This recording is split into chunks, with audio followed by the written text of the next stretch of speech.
여러분 안녕하십니까? 주간 종합뉴스입니다.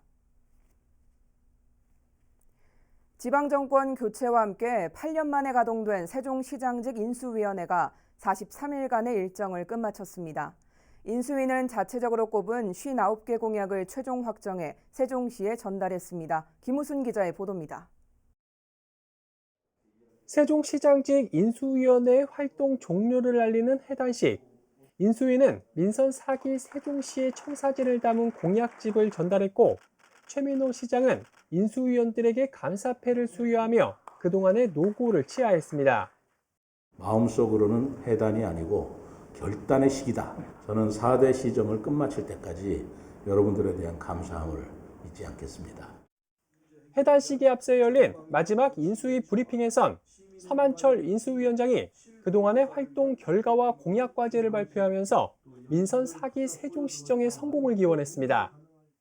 인수위에 참여한 모든 구성원이 가진 단 하나의 바람은 시민 모두가 꿈꾸고 공감하는 미래 전략 수도 세종의 발전과 시정 4기의 성공에 있다고 말씀을 드립니다. 이제 인수위 구성원 모두는 각자의 자리로 돌아가서 세종시정을 응원할 것입니다.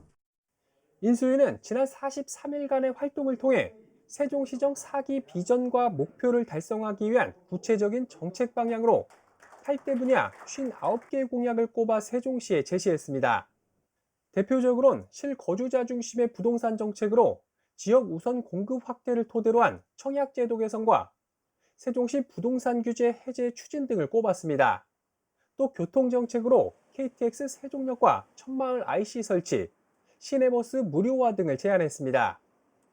이를 포함한 59개의 공약 과제는 현재 세종시청 소관 부서별로 분배돼 과제별 추진 방식이나 연차별 투자 재원 등을 포함한 세부 실행 계획이 다듬어지고 있는 상황으로 오는 9월 이후 상세한 내용이 공개될 예정입니다. BTV 뉴스 김우순입니다. 정부가 오는 12월부터 입주 예정인 정부 세종 신청사에 입주할 중앙행정기관을 최종 결정했는데요. 관심을 모았던 대통령 임시집무실은 포함되지 않았습니다. 대통령직 인수위원회에서 지난 4월 발표한 집무실 건립 3단계 로드맵이 지켜지지 않는 것이어서 지역 시민사회단체가 반발하고 있습니다. 김우순 기자의 보도입니다. 오는 10월 준공을 앞둔 정부 세종 신청사 일명 중앙동입니다. 행정안전부와 과학기술정보통신부 등 중앙행정기관의 추가 이전에 따른 기존 세종청사 내 사무공간 부족 문제를 해결하기 위해 건립됐습니다. 준공 후 리모델링 등을 거쳐 12월부터 본격 입주가 시작될 예정인 가운데 이곳에 입주할 부처가 최종 확정됐습니다. 바로 행정안전부와 기획재정부. 정부청사관리본부는 우수한 접근성에 따른 다른 부처와의 연계성, 그리고 민원이 많은 기관 배치로 세종청사를 찾는 방문객의 이용 편의 등을 고려해 이 두 개 부처를 입주 대상으로 결정했다고 밝혔습니다. 그러나 이번에 발표된 신청사 입주 계획에 최근 논란이 되고 있는 대통령 임시집무실 설치 계획은 역시 빠져 있어 지역에서 반발이 더욱 확산될 것으로 예상됩니다. 지난 4월 대통령직 인수위원회가 발표한 대통령 세종집무실 설치 3단계 로드맵 가운데 신청사에 임시집무실을 마련하겠다던 2단계 약속이 무산됐기 때문입니다. 행안부는 이에 대해 현재 대통령 집무실이 설치되어 있는 세종청사 1동과 불과 450m 떨어진 신청사에 기존 시설과 유사한 집무 공간을 구축하게 될 경우 중복 투자 등의 문제가 있어 기존 시설을 활용하는 것으로 결정했다고 밝힌 바 있습니다. 또 향후 독립적인 세종 집무실 신축 방안은 공론화를 거쳐 차질 없이 추진해 나갈 계획이라고 전했습니다. 그러나 시민사회단체로 구성된 행정수도완성 시민연대는 정부가 용산집무실과는 이중잣대를 적용하고 있다며 당초 원안대로 신청사에 임시 집무실을 설치하라고 촉구했습니다. 대국민 약속을 이행하지 않는 그 수정한 추진이라고 보고, 그러니까 용산 집무실과 세종 집무실 설치와 관련한 이중 잣대로 용산은 되고 세종은 안 된다는 부분과 관련해서 심각한 문제의식을 갖고 있습니다. 현재로선 정부의 입장 변화를 기대하기 쉽지 않은 상황에서 세종시 민관정이 어떻게 대응하고 나설지 주목됩니다. BTV 뉴스 김우순입니다. 아산시 하면 떠오른 인물 바로 충무공 이순신 장군인데요. 정작 현충사 이외에는 이순신 장군과 관련된 역사나 체험 공간이 부족하다는 목소리가 나오면서 아산시가 현충사와 은행나무길을 잇는 지점에 이순신 테마파크를 조성하기로 했습니다. 보도에 김장섭 기자입니다. 충무공 이순신 장군이 청년기를 보낸 곳인 아산시. 충무공의 정신과 위협을 선양하기 위한 현충사에 매년 70만 명의 방문객들이 찾아오지만 정작 현충사 이외에는 이순신 장군과 관련된 시설이나 체험 등은 부족한 상황입니다. 이에 아산시가 이순신 장군의 도전 정신을 배울 수 있는 이순신 테마파크를 조성하기로 했습니다.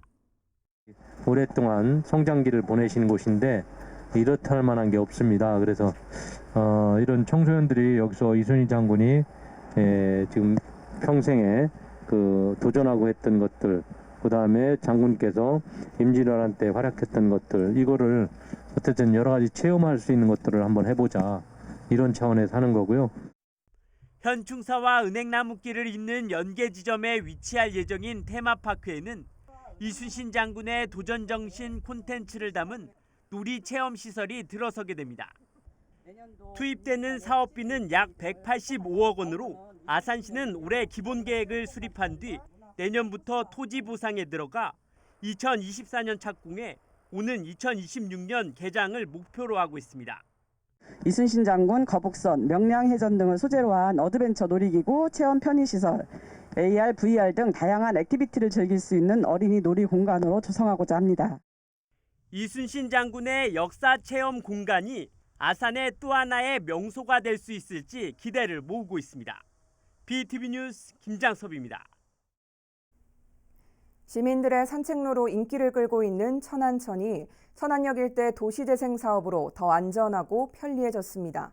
국토부 공모사업으로 하천 스마트 예경보 시스템과 공공 와이파이 등이 설치됐습니다. 송용환 기자의 보도입니다. 상습 침수 지역인 천안천 상류에 설치된 스마트 예경보 시스템입니다. 초음파로 하천 수위를 측정해 적정 수준을 넘어서면 하천 진입로가 자동으로 차단돼 사람이나 차량의 통행을 막습니다. 또 주민들에겐 하천 통제 소식을 안내 문자로 전달됩니다. 자동적으로 수위에 따라서 경보 시스템이 내려와서 사람들의 통행을 제한하는, 그러니까 시민들의 안정성을 확보하기 위해 설치한 시스템입니다. 천안시는 지난해 국토교통부 공모사업에 선정돼 국비 5억 원 등 총 8억여 원을 들여 생활 밀착형 도시재생 스마트 기술 지원 사업을 준공했습니다. 천안천에는 천안시 캐릭터인 천안 프렌즈를 활용한 12대의 스마트 경관 조명도 설치됐습니다. 이 조명에는 공공 와이파이 기능이 탑재돼 있어 산책로 인근에선 무료로 와이파이를 쓸 수 있습니다. 이 밖에 도시재생 어울림센터 1층에 설치돼 이달 말부터 운영되는 스마트 도서관은 비대면 무인 대출기로 도서관에 방문하지 않고도 약 600권의 책을 빌리고 반납할 수 있습니다. BTV 뉴스 송용환입니다.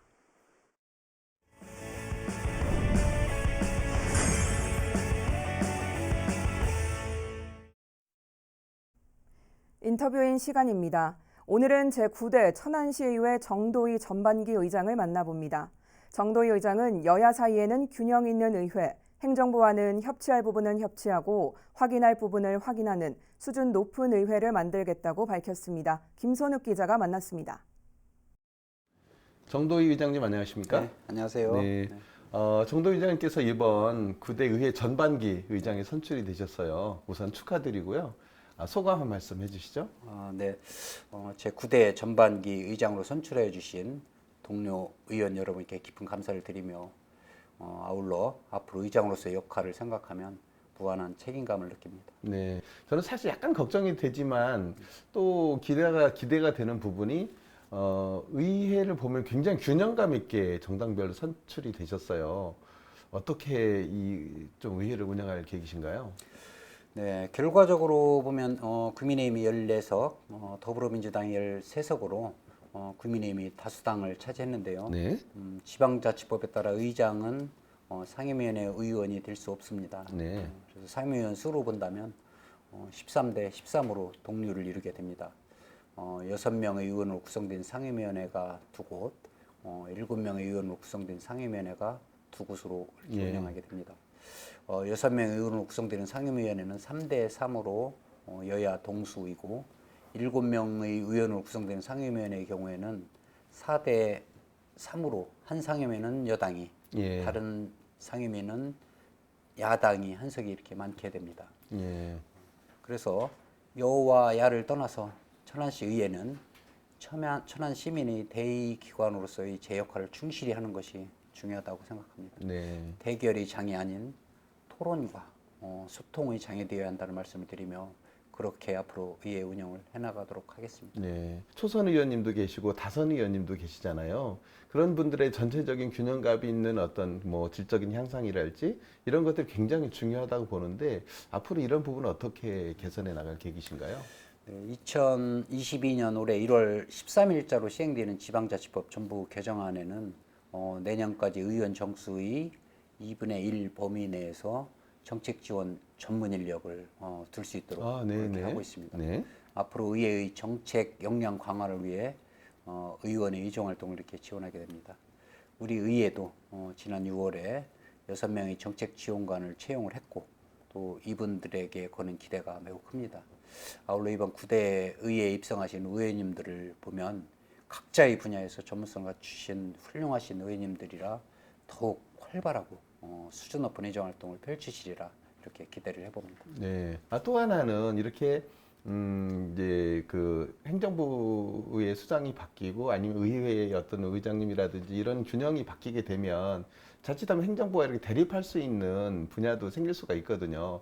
하지만 의회 차원에서 행정부와 같이 협치를 하고 협력할 부분도 있다고 보는데 이런 부분은 어떻게 풀어나갈 계획이신가요? 네, 천안 시정이 시민들에게 미치는 영향이 매우 큰 만큼 시민들이 삶의 질이 나아지는 방향으로 시정이 제대로 이렇게 방향타를 잡고 있는지를 의회에서 꼼꼼히 체크하는 것이 매우 중요하다고 네. 생각을 합니다. 행정부의 정책에 협조할 것이 있다면 의회는 앞으로 전폭적인 지지와 협조를 하겠습니다.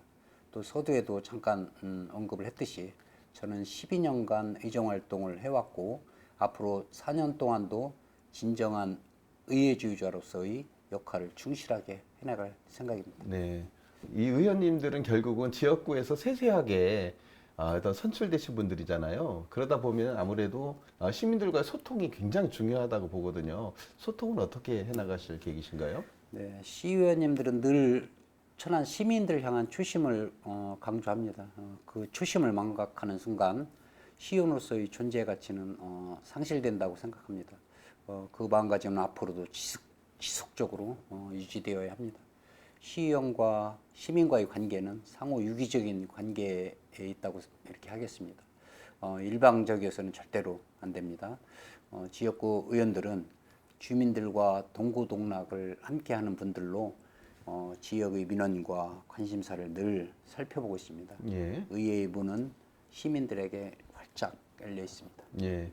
정말 의장께서 쭉 말씀하신 부분을 제가 듣다 보니까 정말 든든한 부분이 풍부한 의정 경험을 통해서 정말 균형 있는 의회를 만들어 나가는 데 있어서 큰 역할을 하겠구나 이런 생각이 들었고요. 결국 그 역할은 시민들의 행복으로 돌아오지 않을까 하는 생각이 듭니다. 의장님 앞으로도 큰 역할 기대해 보겠습니다. 네. 오늘 이렇게 나오셔서 고맙습니다. 네, 감사합니다.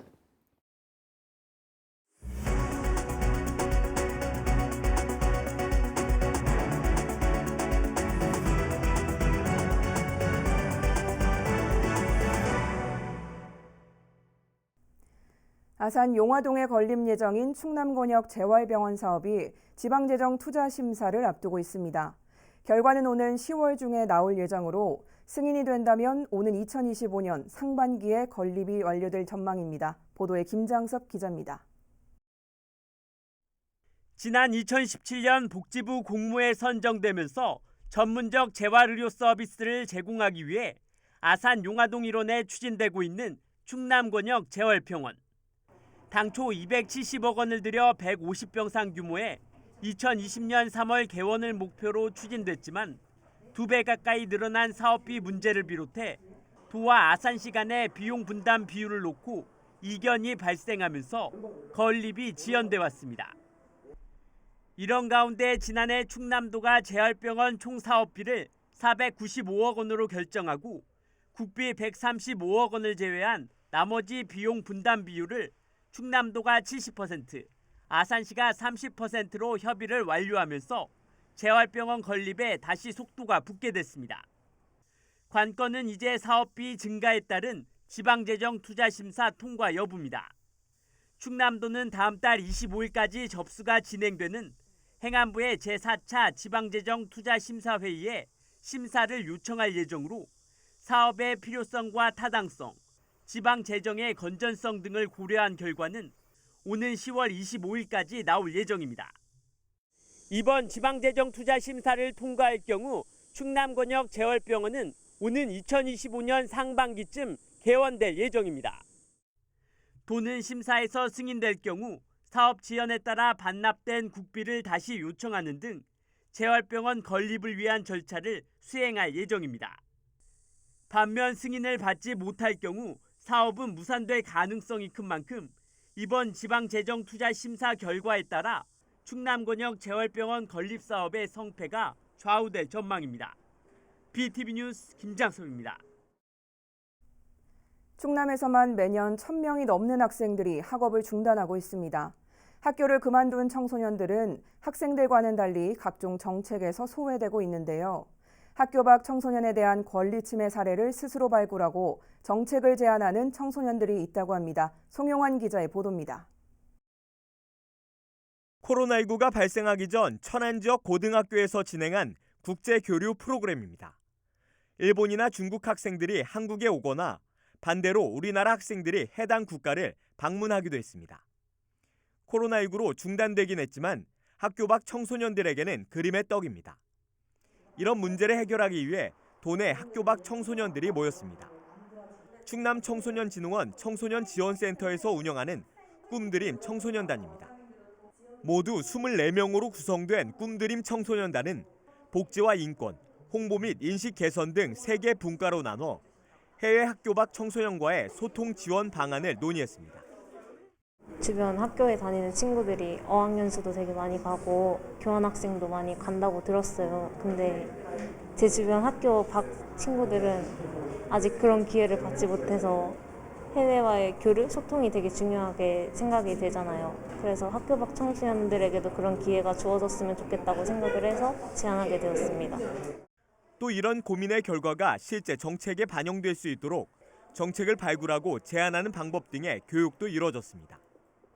청소년들은 모두 4차례 지역회의를 통해 정책을 보다 구체화할 계획입니다. 저희 아이들이 낸 정책이 여성가족부 소관일 경우에는 여성가족부에서 정책 대안을 고려한 다음에 정책을 결정하게 되고요. 타부서 소관일 경우에는 타 부서와의 협의를 통해서 정책이 결정돼요.